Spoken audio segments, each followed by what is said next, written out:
사무엘상 11장 14절과 15절 두 구절 말씀입니다. 우리 오늘 주시는 하나님의 말씀을 한 목소리로 같이 봉독하도록 하겠습니다. 함께 읽습니다. 시작. 사무엘이 백성에게 이르되 오라 우리가 길갈로 가서 나라를 새롭게 하자. 모든 백성이 길갈로 가서 거기서 여호와 앞에서 사울을 왕으로 삼고 길갈에서 여호와 앞에 화목제를 드리고 사울과 이스라엘 모든 사람이 거기서 크게 기뻐하니라.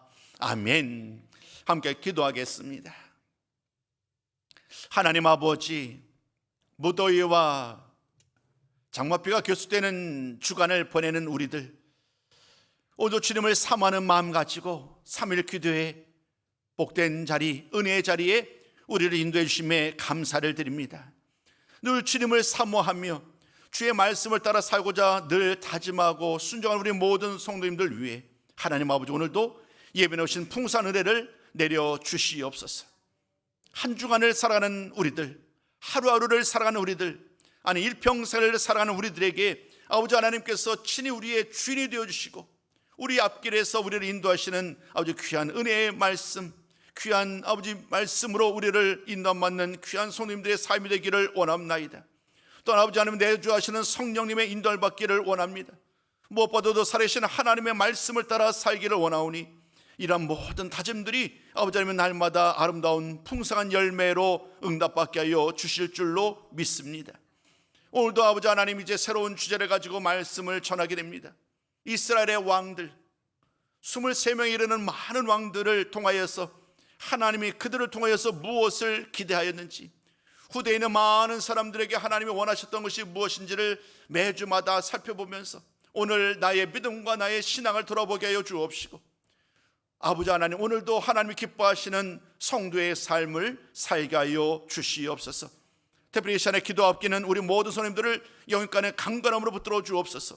피곤하지 않도록 도와주옵소서. 날씨가 무더워서 온전한 깊은 잠을 잘 수 없는 시기가 이제 돌아오고 있는데 이 과정 속에서 아버지 하나님이여 피곤하지 않도록 늘 강건케 하여 주옵시고 날마다 주님의 인도하심 가운데 승리의 기쁨을 누리는 귀한 손님들의 삶이 되기를 소망하오며 예수님 이름으로 기도드리옵나이다. 아멘. 사랑하는 성도 여러분, 오늘 함께 여러분과 말씀을 나누게 되는 이제 두 번째 시간이네요. 왕들의 이야기. 왕들의 이야기라는 주제를 가지고 오늘 이제 말씀을 나누게 됩니다. 오늘은 이제 그 첫 왕 사울에 대한 이야기입니다. 원래는 지난주 목요일 날 오늘 올려드렸던 그 이미지 말씀을 이미지로 이렇게 바꿀 수 있는 프로그램이 있어요. 그 이미지를 다 일일이 제가 만드는 것이 아니고 말씀을 제가 준비한 말씀을 이렇게 요즘에 왜 AI라고 그러죠? AI를 딱 올리게 되면 제가 이제 나름대로 방법을 주죠. 이렇게 해라, 저렇게 해라. 배경은 이렇게 하고 글씨체는 이렇게 하고 이러한 구성으로 만들어라. 이렇게 명령을 하면 그 그림을 이렇게 만들어 주는 거예요. 조금 더 이제 필요한 것들은 이제 좀 더 보강을 하지요. 말로서 귀로 듣는 것보다 눈으로 보는 것이 훨씬 더 강력하지요. 그래서 오늘 지난주 목요일 날 보낸 자 오늘 다시 한번 보내드렸는데 이제 지난주 이미 설명드린 것처럼 지난주의 말씀은 이제 개괄이에요. 개괄. 500년이라는 긴 세월 동안 23명의 왕들, 남유다를 기준으로 말입니다. 3명의 통일왕국과 또 분열왕국의 수메 왕들에 이르기까지 그들의 모든 사역을 돌아볼 거예요. 근데 하나님은 이 이스라엘 왕들의 이야기를 통해서 딱 두 가지 질문하는 거예요. 하나님 마음에 합한 왕이냐? 그렇지 않느냐? 그들이 아무리 인간적으로 탁월하고 아무리 능력이 많다 하더라도 하나님을 떠난다면 무슨 의미가 있겠어요? 그렇기 때문에 비록 보여지기는 부족할지를 몰라도 하나님을 얼마나 그가 신뢰하느냐 그렇지 않느냐가 그 왕을 판단하는 가장 중요한 기준이 되는 것입니다. 지난주 우리는 말씀을 통하여서 이스라엘 백성들이 왕을 요구합니다. 근데 그 왕을 요구하는 것이 실제는 바로 하나님을 거부하는 거죠. 우리는 왕이신 하나님의 다스림을 받지 않겠습니다. 우리는 다른 나라들처럼 인간 왕의 다스림을 따라 살겠습니다. 이것은 매우 위험한 말이죠. 왕이신 하나님을 오히려 밀어내고 세상의 방식을 따라 살겠노라고, 그것이 더 안전하다고 주장하는 것이니 이 얼마나 위험한 행동이고 위험한 말일까요? 이미 지난주에 우리는 그 이야기를 통해서 이미 나눠봤습니다. 더 놀라운 것은 하나님께서 그런 그들의 요구를 허락하시죠. 사무엘은 도저히 이해할 수 없어서 막 분노했잖아요. 근데 하나님은 뜻밖에도 그들이 요구한 걸 해라, 허락해라, 왕을 허락하라고 하나님 말씀하세요. 그래서 우리는 하나님의 응답에 대해서 두 가지로 생각할 수 있겠죠. 하나님이 이스라엘 백성을 포기했구나. 이스라엘 백성들이 지질이 말을 안 들으니까 하나님이 저들을 포기했구나. 두 번째는 이런 거예요. 하나님이 비록 실망하셨지만 하나님은 그들을 하나님의 백성으로 여전히 포기하지 않으셨구나. 여전히 계속해서 그들에게 관심을 기울이시고 비록 그들의 요구를 수용하셨지만 하나님이 왕들에 대한 이야기를 통하여 앞으로 500년이라는 세월 동안 누구의 생각과 누구의 행동과 판단이 맞는지를 하나님은 확인하고 싶은 거예요. 인간의 생각대로 왕을 세웠는데 과연 그 왕이 나라를 잘 다스리고 그 왕과 백성들이 하나님을 온전히 존경하며 하나님을 찬양하더냐? 아니면 하나님에서 점점 멀어지더냐? 하나님의 질문은 500년 동안 이 질문을 계속 던지시는 거예요. 그러면서 하나님은 이렇게 그들이 깨닫기로 하는 거죠. 정말 하나님의 기대는 이거예요.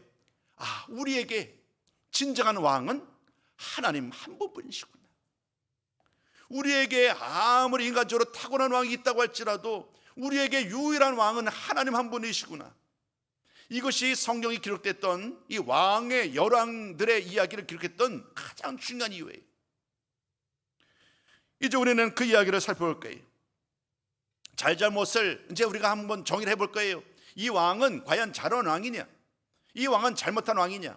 우리는 말씀을 통해서 계속 나누게 될 텐데 오늘 결론을 이미 드렸죠. 사울. 오늘 제목처럼 사울은 실패한 왕이에요. 첫 번째 왕부터 사울은 실패한 왕이다라고 정의가 됩니다. 제가 그림을 두 개를 준비했어요. 여러분 한번 좀 화면을 통해서 그 그림을 좀 만나볼 수 있을 것 같습니다. 500년 왕정의 서막을 이렇게 보여줘요. 우리를 다스릴 왕을 주소서. 지난주부터 이어왔던 말씀이죠. 하나님의 다스림을 받는 것이 마땅한데 그들은 세상의 방식에 마음을 빼앗기고 말아요. 눈에 보이는 군사력, 또 제도, 이런 여러 가지가 그들 눈에는 더 커 보였고 더 안전해 보였던 것 같아요. 그래서 하나님이 아닌 세상의 방식을 택하고 말지요. 이것은 가장 본질적인 가장 큰 문제는 그들이 하나님의 다스림이 아닌 세상의 왕들의 방식을 따라서 사는 것이 더 낫다라고, 더 안전하다라고 여긴 것에 있는 거예요.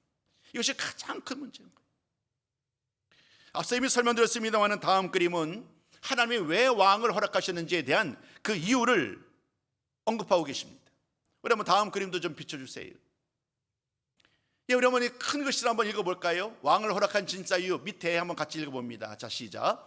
그들을 포기한 것이 아니라. 네, 아멘입니다. 그들로 누가 진정한 왕이냐?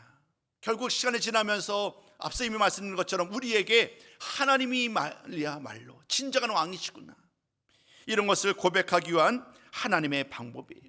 그들을 계속 가르칩니다. 다양한 상황 가운데 하나님은 이제 그들로 하여금 하나님을 대리하는 그 어떤 왕들도 완전할 수 없음을 일깨우시죠. 그리고 우리는 이제 그 중에서 첫 번째 왕인 사울 왕을 만나게 되는 것입니다. 이제 저를 비춰도 될 것 같습니다. 여러분, 오늘 첫 번째 말씀은 사울이 이스라엘의 첫 번째 왕이 되는 이야기지요. 9장부터 12장까지가 바로 그 이야기입니다. 9장부터 12장 말씀을 보면 사울이 왕으로 세움을 받는 이야기예요. 근데 이 사울에 대한 소개를 보면 사울은 꽤나 존경받는 집안의 사람이었던 것 같습니다. 기스라는 베냐민 지파의 유력한 사람인 기스라는 사람이 있는데 그의 아들이 바로 이 사울이에요. 그러니까 집안이 괜찮은 거죠. 집안이 괜찮고 나름대로 세력 권세가였음을 우리는 말씀을 통하여 깨닫게 됩니다. 집안만이 훌륭했던 것이 아니에요. 말씀을 보니까요, 사울이 거의 뭐랄까요, 완벽한 준수한 사람, 뭐 키가 거의 어깨만큼이 더 있는, 그리고 준수한 용모로 모든 면에서 부족함이 없는 탁월한 사람으로 소개가 됩니다. 어느 날 부친이 암나귀를 잊어버렸어요. 그래서 이 아들을 보내는 거예요. 암나귀를 찾아오라고. 암나귀를 찾아서 이제 험산줄령을 막 헤매는 과정 속에서 사환과 더불어 함께 이야기를 주고받다가 이제 선지자 사무엘을 만나기 원한다라고 서로 이야기를 주고받습니다. 그리고 마침내 사무엘을 만나게 되는 거예요. 이것은 성경 말씀 보니까 우연하게 사환과 사울의 이야기로 시작됩니다마는 사실은 하나님이 그를 사무엘에게 이끌어 간 거죠. 사무엘은 하나님의 말씀을 듣고 이제 왕이 될 사람을 찾고 있었는데 사울이 그를 찾아온 거예요. 사무엘 입장에서는 이제 그 하나님의 말씀을 따라서 이스라엘을 향한 왕의 역할, 그 사울에게 하나님의 말씀을 물었고 하나님이 응답을 하시는 거예요. 바로 하나님이 그 전날이죠.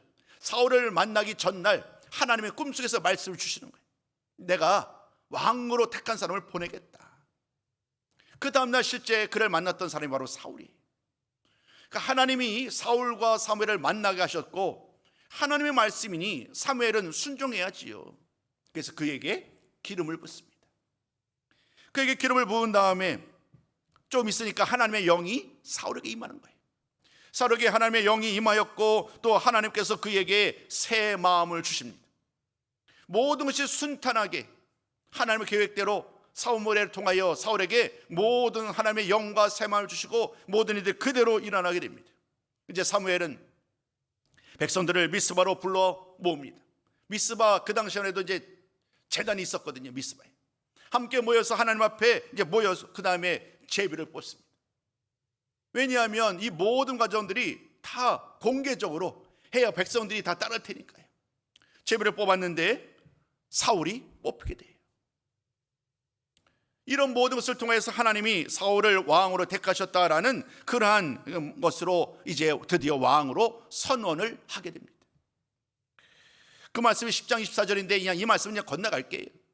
10장 24절 말씀을 통하여서 이제 사울이 왕으로 세움을 받게 되는, 선언이 되는 그러한 결과로 이르게 됩니다. 그러나 아직 백성들이 사울 왕을 인정하지 않아요. 온 백성들의 지지를 얻지 못합니다.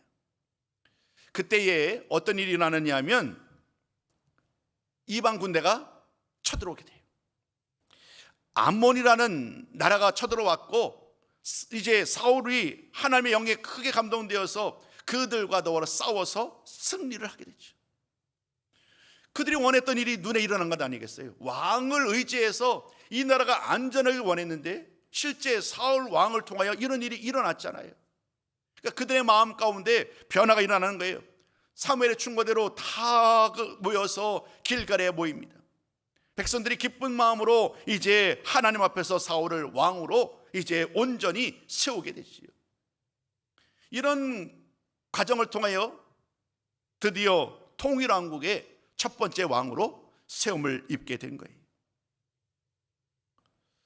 여러분, 이 말씀까지는 이제 서론에 불과해요. 이제부터가 중요하지요. 두 번째, 사울이 하나님의 명령을 어기는 일들이 시작됩니다.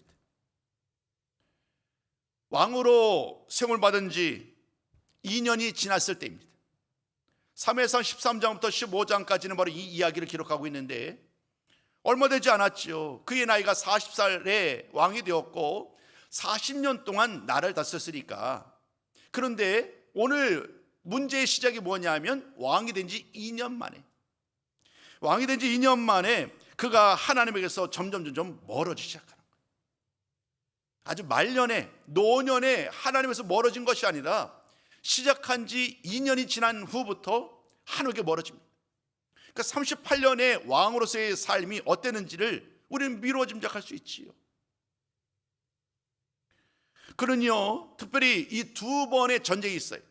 이 두 번의 전쟁 가운데 아주 심각한 하나님의 말씀을 어기는 그러한 치명적인 실수를 범하고 맙니다. 그 첫 번째가 바로 블레셋과의 싸움이에요. 블레셋이 그 당시에는 아주 강한 나라였어요. 이스라엘은 상대적으로 강하지 않았습니다. 군대를 모았지만 3천 명밖에 되지 않아요. 상대적으로 블레셋 군대는 수만 명이 이르게 되니까 두려움에 빠지죠. 전쟁은 해야 되는데 상대가 안 되는 상황 가운데 사울 왕은 두려움에 빠질 수밖에 없습니다. 이 이야기는 여러분 잘 아실 거예요. 그런 과정 속에서 그는 사무엘을 기다려야 됐습니다. 7일 후에 사무엘이 오게 되면 하나님 앞에 번제를 드리고 하나님의 복을 받아서 싸우러 나아가야 되는, 이것이 당연한 순서예요. 근데 다급한 거예요. 사울 왕이 마음이 쫓기는 거예요. 적들은 공격해 오지 우리들은 인원을 보아도 도저히 싸움에서 승리할 것 같지 않지. 그러니까 사울 왕이 두려움으로 가득하고 쫓기기 시작합니다. 결국 그러다가 그는 더는 기다리지 못한 채, 여러분 잘 아시는 것처럼 하나님께 번제를 누가요? 사울 왕이 드리는 거예요. 우연의 일치인지 모르겠지만 바로 그 번제를 드린 다음에 마치 기다렸다는 듯이 사무엘이 찾아옵니다. 그리고 그를 책망하죠. 왜 이런 일을 해놨냐, 어찌 이런 일을 행할 수 있느냐라고 반문하니까 그가 변명을 일삼고 사무엘에게 책임을 전가하는 거예요. 세 가지 이유를 댑니다. 백성들이 도망합니다. 백성들이 도망하고 사무엘 선지자를 내가 기다렸는데 선지자님께서는 오시지 않으시고 이제 블레셋이 우리를 공격하고 있으니 어찌할 바를 몰라서 제가 부득이하게 기다리지 못한 채 제사를 드렸다라고 말하죠. 사무엘이 사울을 향해서 아주 그냥 망령되게 행동했다라고 아주 크게 책망을 합니다. 그런 다음에 하나님의 명령을 지키지 않았으므로 이렇게 말합니다. 너의 나라가 왕의 나라가 길지 않을 것이다. 여러분 2년밖에 안 된 거예요. 왕으로서 세움받고 이제 왕으로서 사역한 지 2년밖에 안 되는데 그의 나라가 이미 꼬꾸라지는 거예요. 여기서 우리는 중요한 한 가지 포인트를 깨닫게 돼요. 하나님의 말씀에 순종하지 않을 때 어떤 결과를 가져오는지 아주 명확하게 말씀을 통하여 보여줍니다. 그 말씀이 13장 13절 14절인데요 이 말씀을 좀 같이 읽으셔야 될 것 같습니다. 우리 한번 13장 13절 14절입니다. 같이 읽어봐요. 왕이 망령되이 행하였도다. 왕의 하나님 여호와께서 왕에게 내리신 명령을 지키지 아니하였도다. 그리하였더라면 여호와께서 이스라엘 위에 왕의 나라를 영원히 세우셨을 것이거늘 지금은 왕의 나라가 길지 못할 것이다. 결국 그가 하나님의 능력을 신뢰하지 못하고 기다리지 못한 결과로, 하나님의 명령을 어긴 결과로 그의 나라가 길지 않게 될 것이라는 그런 책망의 말을 듣게 됩니다. 두 번째가 또 다른 상황 속에서 우리는 또 다른 전투를 만나야 되는데 아말렉과의 전투입니다. 그 사이에 어떤 일이 있었느냐 하면 지금 블레셋이 강력한 군대를 가지고 지금 유다를 공격해 온 거잖아요. 이스라엘 공격한 거잖아요. 근데 하나님이 그의 아들 사울의 아들 요나단을 통하여서 큰 능력을 발휘하게 해요. 그래서 이 바벨론과의 싸움에서 승리를 하게 합니다. 이어지는 이후의 말씀을 보면 놀랍게도 하나님께서 여전히 사울 왕을 사용하셔서 수많은 대적들과의 싸움에서 승리를 이끌게 됩니다. 가는 곳곳마다 모든 대적들을 이기게 하셨어요. 이것이 기회죠, 기회. 내가 불순종하였는데 하나님이 나에게 기회를 주셨구나. 그렇다면 이 사울 왕은 어떻게 될까요? 하나님, 제가 전에 하나님의 능력을 잊어버린 채 그릇 행하고 말았네요. 회개하면서 하나님 앞에 다시금 다짐하며 결단하며 순종의 삶을 사는 것이 마땅하지요. 근데 이어지는 말씀을 보면 그렇지가 않아요. 하나님을 온전히 순종하지 않습니다. 그리고 점점 사소한 일들은 자기 마음대로 결정하는 거예요. 아주 그냥 중차된 한 일은 아직까지는 하나님의 도움을 구할 수밖에 없지요. 왜냐하면 너무나도 중요한 일이니까. 근데 웬만한 일들, 인간인 내가, 왕인 내가 할 수 있는 일들은 이제 더 이상 하나님께 묻지 않기 시작하는 거예요. 내 마음대로 사설에 판단하고 결정을 내리는 일들을 여전히 계속합니다. 더 자주, 더 많이. 그러던 과정 속에서 하나님이 사무엘을 통하여 명령을 주신 거예요. 그 명령이 뭐냐면 이제 아말렉과의 전쟁이 있을 텐데 이 전쟁에서 내가 할 일이 있다. 그게 뭐냐면 그 아말렉의 모든 것을 진멸하라. 남기지 말라는 거예요. 사람이든 동물이든 모든 것을 다 진멸하라고 명령했는데 여러분, 사울왕은 어떻게 했을까요? 그렇지 않았어요. 순종하지 않았어요. 아각 왕도 살려두고요, 좋은 것은 다 빼둬요. 그리고 나쁜 것만 다 진멸을 하게 됩니다. 하나님 이것을 모를 리가 없지요. 사무엘이 이것을 모를 리가 없지요.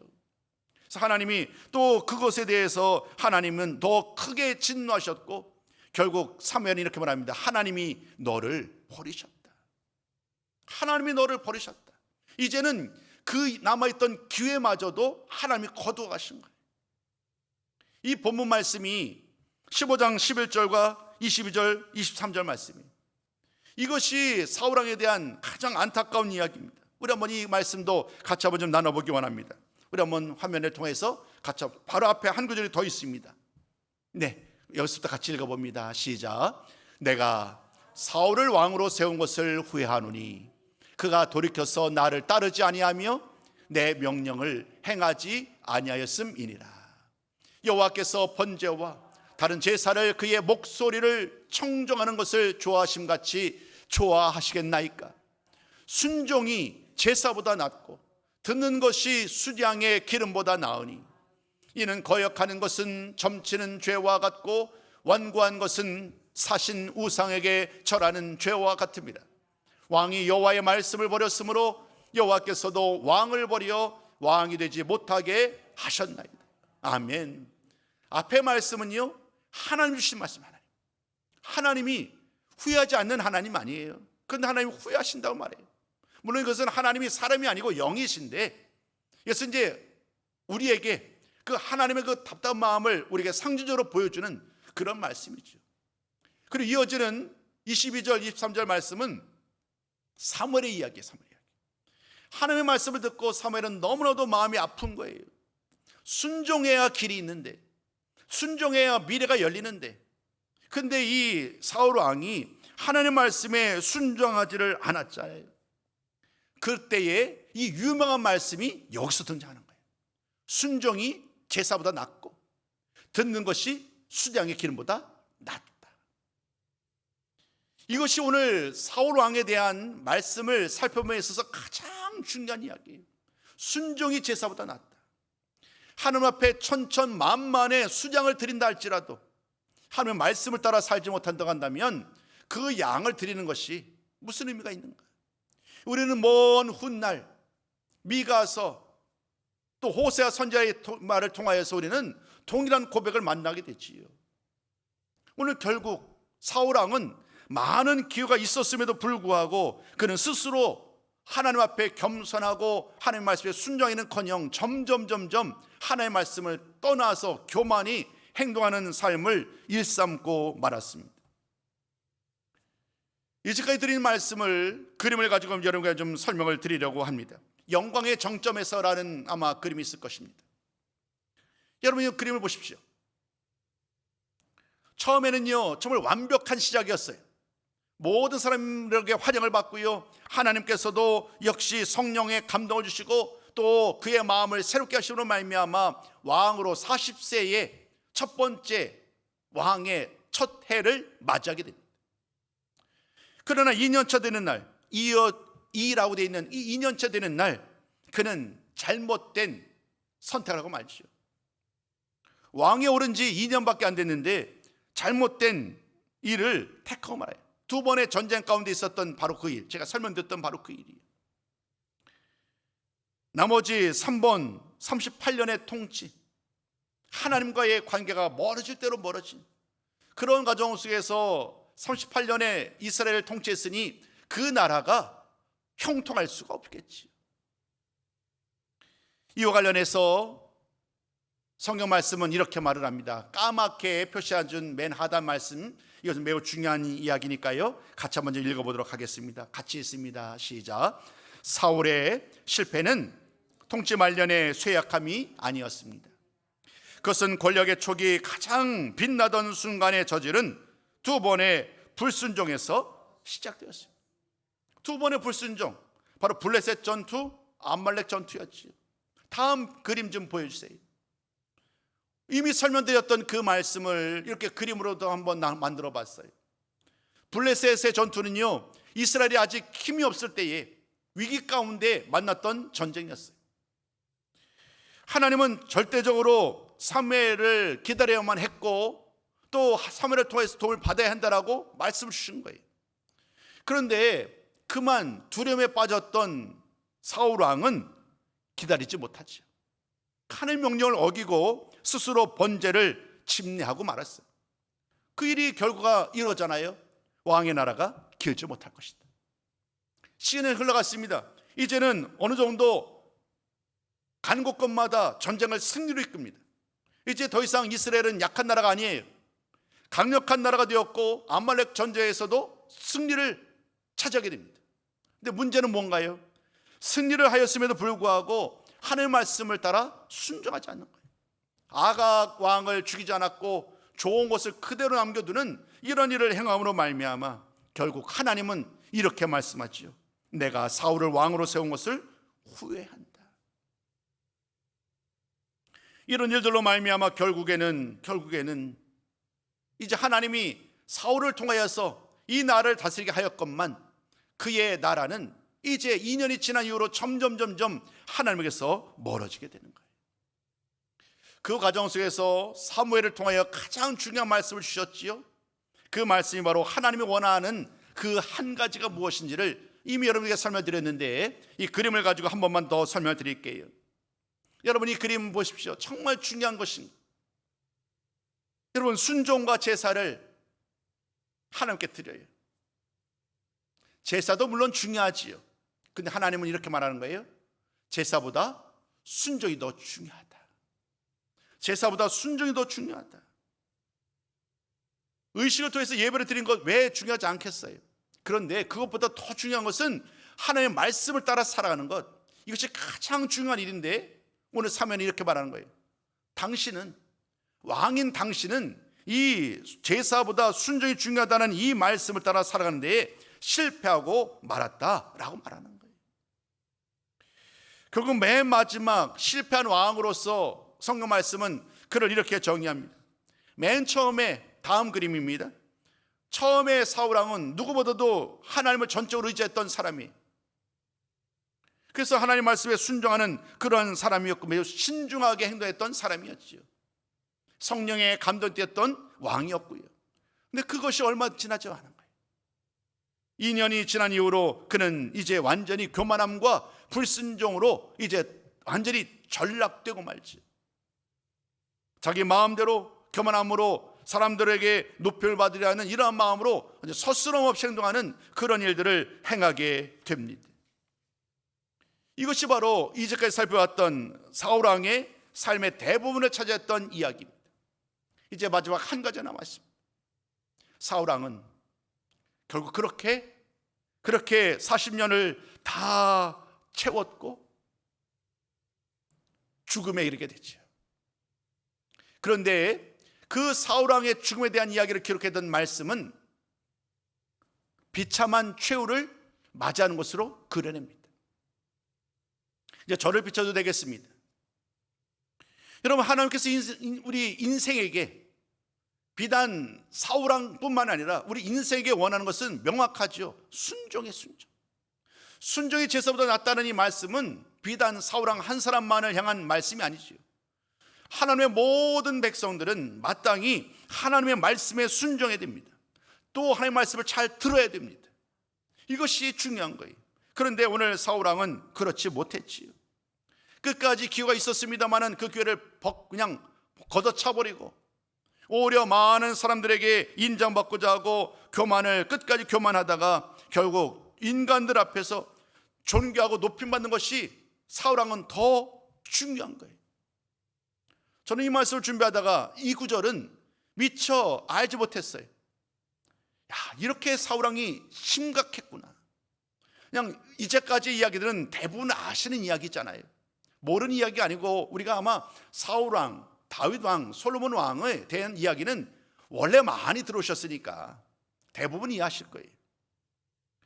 지금 한 구절만 좀 더 나눌 텐데 이 구절을 보면 사울 왕이 얼마나 마음부터 썩었는지를 알 수 있어요.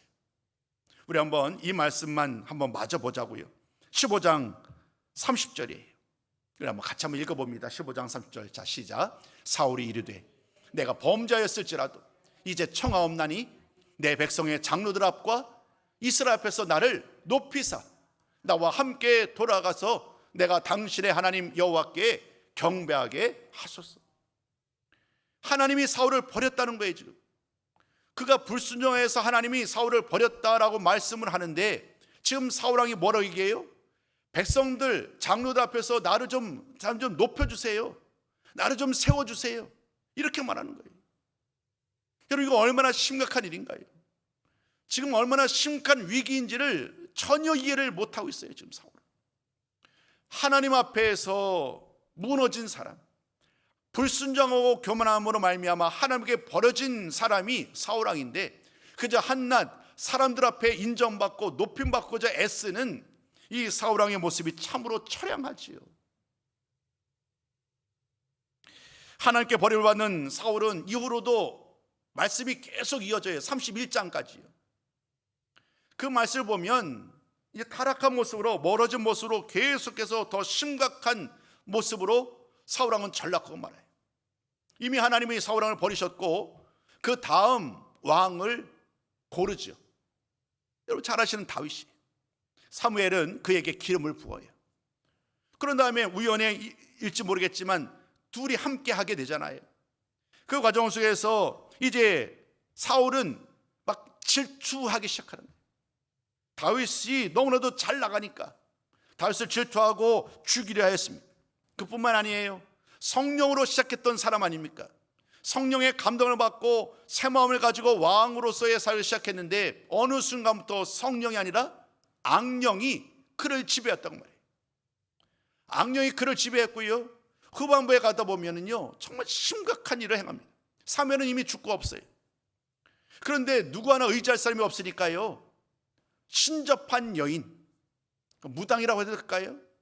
신접한 여인을 의지해서 그 죽은 사무엘을 다시 살려내라고 얘기를 하잖아요. 도저히 받아들일 수 없는 타락한 그 왕의 모습이 점점 심각해지는 거예요. 하나님을 의지해야 되는데 하나님을 의지하기커녕 신접한 여인을 의지하는 이런 일들, 완전히 하나님에게서 멀어진 이 사울 왕의 모습을 우리는 계속 이어지는 말씀, 31장까지 이어지는 말씀을 통해서 보게 됩니다. 그리고 맨 마지막 31장에서 결국 그는 블레셋과의 전투에서, 기브와 그 전투에서 결국 죽게 돼요. 정확하게 말을 하자면 요나단은 죽었지만 사울 왕은 죽지는 않았어요. 근데 포로가 되어서 여러 가지 신문을 받고 이런 어려움에 처하는 것이 스스로 그냥 싫었기 때문에 자신의 칼 위에 자신이 엎어졌다라고 말합니다. 오늘 말로 얘기하면 자살한 거지. 그렇게 사울 왕의 마지막은 끝이 나는 거예요. 이제 지금 제가 그림을 한 가지만 좀 더 나누려고 그래요. 이거는 좀 이따 나누겠습니다. 이거는 좀 이따 나눌게요. 먼저 좀 말씀 나눌 것이 있습니다. 사랑하는 성도 여러분, 오늘 말씀을 보면 사울 왕의 처음과 끝이 너무 다르지요. 사울 왕의 처음에 대한 모습은 그가 인격적으로 사람이라든가 배경이나 모든 면에서 흠잡을 데가 없는 사람이었어요. 집안도 좋았고 사울 왕 개인적으로 볼 때도 탁월한 사람이었어요. 그런데 어느 순간부터 하나님의 택함을 받고 이스라엘의 첫 번째 왕이 되었지만, 그가 점점 전쟁의 영웅이 되고 큰 승리를 누리게 되는 기쁨도 물론 그가 누렸지요. 그러나 어느 순간부터 그는 하나님에서 멀어집니다. 정치적으로는 성공했지 몰라도 신앙적으로는 실패한 인물인 거예요. 그 결과로 말미암아 결국에는 그가 그 40년 동안의 통치를 했지만 실제 그의 대부분의 통치 기간 동안 하나님과 더불어 교통하지 않은 채 실패한 왕으로서의 삶을 마무리하게 됩니다. 오늘 저는 여러분들에게 이렇게 질문하고 싶었어요. 오늘 우리는 사울이 실패한 왕이다라고 말씀을 드렸습니다. 그 기준은 그가 하나님의 말씀에 순종하지 않았기 때문이라고 말씀을 드렸어요. 이제 오늘 이 말씀은 우리를 향해야 합니다. 언제나 하나님의 말씀은 말씀 그 자체로 있는 것이 아니라 여전히 살아서 지금도 우리에게 말씀을 걸어오니까요. 오늘 우리에게 물어야 되는 거예요. 하나님은 오늘 과연 나의 모습을 어떻게 보실까? 오늘 나는 정말로 하나님의 말씀에 늘 순종하고 있는가? 어떤 상황 가운데 있든지 모든 상황 가운데 하나님의 말씀에 늘 순종하는 사람으로 살아가고 있는가? 아니면 선택적으로 상황에 따라서 내가 하나님을 의지하기도 하고 하나님께 순종하기도 하고 또 때로는 자의적으로 해석하고 자의적으로 행동하고 있지 않은가? 우리는 이 말씀을 통하여서 이 질문에 스스로 질문을 하고 스스로 답을 하셔야 돼요. 그리고 그 질문에 대한 답은 언제나 예라고 드릴 수 있어야 되는 거예요. 여러분, 사랑하는 성도 여러분, 일평생 하나님의 말씀을 따라 사는 것이 복된 줄로 믿습니다. 취사 선택이 아니에요. 사사로운 것은 내 마음대로 해도 되는 것이라고 여기는 것이 하나님에서 멀어지기 위한 그 첫 시작임을 잊지 아니하시고 모든 상황 가운데 언제나 기도하며 하나님의 도움을 구하며 나가는 우리 모든 손님들의 삶이 되시기를 주님의 이름으로 축복합니다. 이제 그림물을 가지고 모든 말씀의 결론을 내리고자 합니다. 여러분 죄송합니다. 이 다음 그림은 여러분이 한번 스스로 질문해 보시고 답을 해보시죠. 사울의 실패가 오늘 나에게 묻는 질문이 있습니다. 우리 한번 조금 양이 많지만 여러분 한번 스스로 우리 한번 같이 한번 질문 한번 읽어보시자고요. 첫 번부터 4번까지 한번 같이 읽어봅니다. 시작. 나는 위기와 두려움 앞에서도 끝까지 하나님의 때를 기다리는가? 나는 내 생각에 좋아 보이는 것을 핑계로 하나님의 말씀을 적당히 타협하고 취사 선택하고 있지는 않은가? 나는 철저히 회개해야 할 순간에 오히려 사람들의 시선과 내 체면을 지키려 전전긍긍하고 있지 않은가? 나는 주일의 예배를 드렸다는 이유로 일상에서의 불순종을 합리화하고 있지는 않은가? 여러분, 이 질문에 대한 답은 여러분들이 답을 다루셔야 돼요. 오늘 모든 말씀을 통해서 결국 주어지는 가장 중요한 말씀은 이미 드린 것처럼 이 다음 그림에 있는 이 이야기로 모든 결론을 내리고자 합니다. 제사보다 순종이 낫다. 듣는 것이 수장의 기름보다 낫다. 체면보다 믿음이 중요하다. 사람들에게 어떤 존재로 내가 이해될 것인지 이것이 아니라 하나님께 내가 어떤 존재로 인정받는지 이게 더 중요하다. 언제나 제사보다 순종으로 나아가는 우리 모두 성도가 되셨으면 좋겠어요. 그 말씀에 풀어 설명한 것이 하단에 있는 내용입니다. 우리 한번 이 말씀 마저 같이 한번 읽어봅니다. 자, 시작. 하나님이 찾으시는 사람은 탁월한 능력을 가진 자나 전쟁의 영웅이 아닙니다. 어떤 상황과 환경 가운데서도 믿음을 잃지 않고 하나님의 말씀을 있는 그대로 따르는 절대 순종의 사람입니다. 상황에 따른 자의적인 해석을 내려놓고 온전한 순종으로 귀하게 쓰임받는 삶이 되기를 소망합니다. 아멘. 절대의 순종의 사람, 모든 상황 가운데 하나님께 묻고 하나님 앞에 답을 구하고 하나님 말씀 따라 살아가는 신실한 하나님의 자녀로 살아가시기를 주님의 이름으로 축복합니다.